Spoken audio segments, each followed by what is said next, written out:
3 రోజుల పాటు కురిసిన భారీ వర్షాలకు కంటోన్మెంట్ ప్రాంతం జనజీవనం అతులాకుతలమైందని, రాష్ట్ర ప్రభుత్వం తక్షణం స్పందించి బాధితులను ఆదుకోవాలని కంటోన్మెంట్ బోర్డు మాజీ ఉపాధ్యక్షుడు జె రామకృష్ణ డిమాండ్ చేశారు.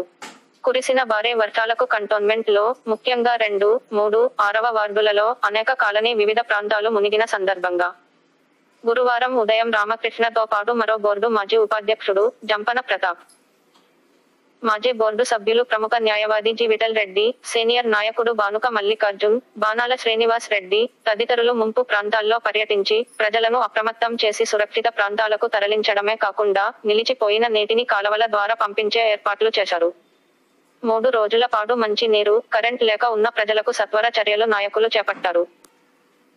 ఈ సందర్భంగా రామకృష్ణ మీడియా ప్రతినిధులతో మాట్లాడుతూ కంటోన్మెంట్ ప్రాంతంపై పూర్తిగా నిర్లక్ష్యం చేయడం జరిగిందని, ఇప్పటికైనా స్పందించి ప్రతి బాధితుడికి 10,000 రూపాయల చొప్పున ఆర్థిక సాయం చేయాలని, నిత్య అవసరాల సరుకులు ఉచితంగా పంపిణీ చేయాలని కోరారు.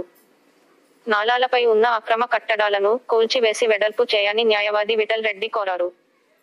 అనేక ప్రాంతాలు మునిగిపోయినాయి. మోర్ పర్టికులర్ గా ward number 6, ward number 2, ward number 3 ప్రాంతాల్లో ఈ వరద నీటి చాలా తీవ్రంగా ఉంది.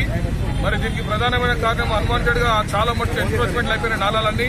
మరి అవన్నీ వెంటనే మీటింగ్ పెట్టి ఇంజనీర్లకు, అన్ని వార్డు ఇంజనీర్లకు ఆదేశాలు జారీ చేస్తాము. మేము కానీ సిఓఆర్ కానీ ఏదైనా సరే పెద్దోళ్ళు చిన్నోళ్ళు చూడకుండా నాలా ఎన్క్రోచ్మెంట్ అన్ని ఒక డ్రైవ్ పెట్టి తీసేస్తాము. అదే కాకుండా కూడా మరి ఈ రోజు ఇంత ఘోరమైన పరిస్థితి ఉంటే కూడా స్టేట్ గవర్నమెంట్ స్పందించలేదు, మాకు ఎటువంటి సాయం ఇవ్వలేదు. మేము ఈ రోజు ఇక్కడ స్థానికంగా డిమాండ్ చేస్తున్నాం, పేదవాళ్ళందరికీ కూడా తక్షణం 10,000 రూపాయలు ఇచ్చి నిత్యావసర సరుకులు ఇవ్వాలా, అప్పుడే వాళ్ళు ముందుకు పోగలుగుతారు. చాలా ఘోరమైన పరిస్థితి, బట్టలు లేవు, ఫుడ్ లేదు, కరెంట్ లేదు, వాటర్ లేదు, డొమెస్టిక్ వాటర్ కూడా లేదు. మరి ఇటువంటి ఇబ్బంది పరిస్థితుల్లో మా మీద మమ్మల్ని వదిలేసి వెళ్లిపోయారు. స్టేట్ గవర్నమెంట్ ఇంతవరకు పట్టించుకోలేదు. గతంలో కోవిడ్ లో కూడా స్టేట్ గవర్నమెంట్ మాకు ₹1 సాయం చేయలేదు. కంటోన్మెంట్ చాలా చిన్న చూపు చూస్తుంది. మాది మరి రిజర్వ్డ్ కాన్స్టిట్యున్సీ అయినా, మా ఎమ్మెల్యే గారు మెచ్చుకోవాలన్నా మరి అసలు మాకు పట్టించుకుంటలేరు. ఇది చాలా బాధాకరం విషయం.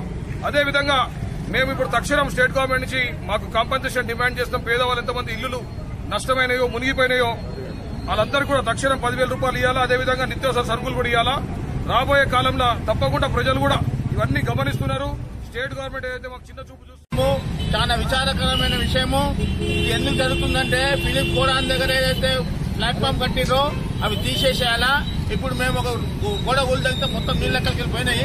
ఇదుగు తీస్తే ఈ కాలనీలు నీళ్ళు రావు. కాబట్టి కంటోన్మెంట్ అధికారులు, రెవెన్యూ అధికారులు తక్షణమే చర్య తీసుకొని మొత్తం పుల్లంగల